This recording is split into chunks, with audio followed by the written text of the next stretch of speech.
bëgg a porter plainte tey lu xew Sénégal c'est que dafa am scandale BBC bi wone que plus de 10 milliards de dollars mooy maanaam 6 000 milliards de francs CFA dañ ko sàcc ci dëkk bi c'est askan bi soxla na xaalis boobu c'est dañu ne frère u Macky Sall Aliou Sall moom moo dem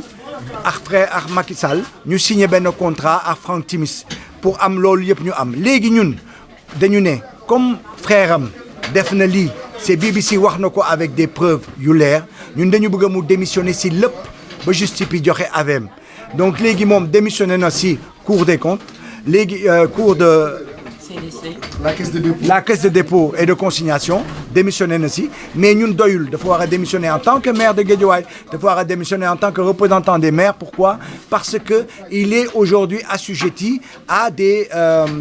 enquêtes judiciaires maintenant bu loolu jeexee ñun de xam nañu que Aliou Sall moom c'est l'arbre rek benn arbre la bu nekk fii buy cacher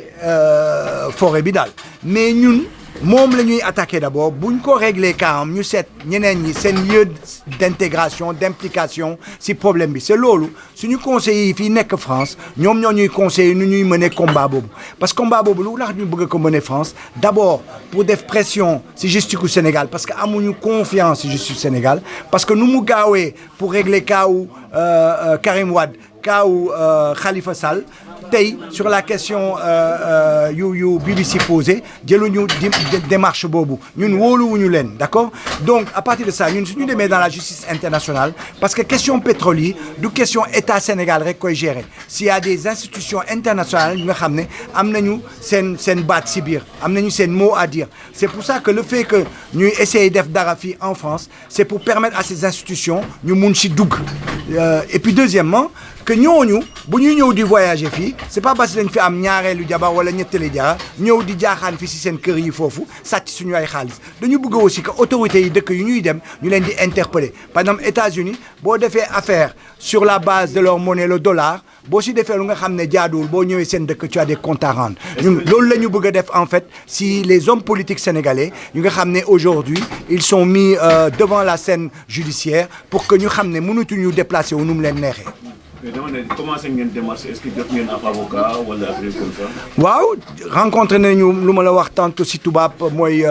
avocat bu ñu tuddee Azoulay mi ngi si barreau de Paris depuis 1980 wala 81 kooku mu ngi ñuy conseiller mais daf ñu wax tamit lu leer mooy waruñu wax n'importe quoi tey dans la presse su ma ñëwoon tey ne Total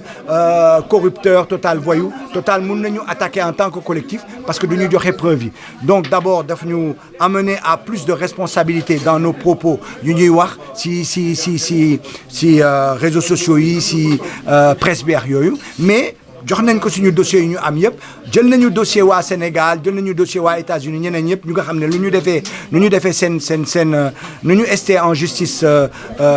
suite au scandale de la BBC léegi au travers de tout ça avocat bi mi ngi seet moom ak ñeneen ñu nekk ci cabinet bi naka ban voie la ñuy jël en France compte tenu des lois ici en France et en Europe pour arriver effectivement à attaquer la question de ce scandale pour retrouver nos ressources et retrouver effectivement notre argent qu'on nous a volé et ce crime-là, pouvoir faire en sorte que ces gens-là soient, comment on appelle, sanctionnés.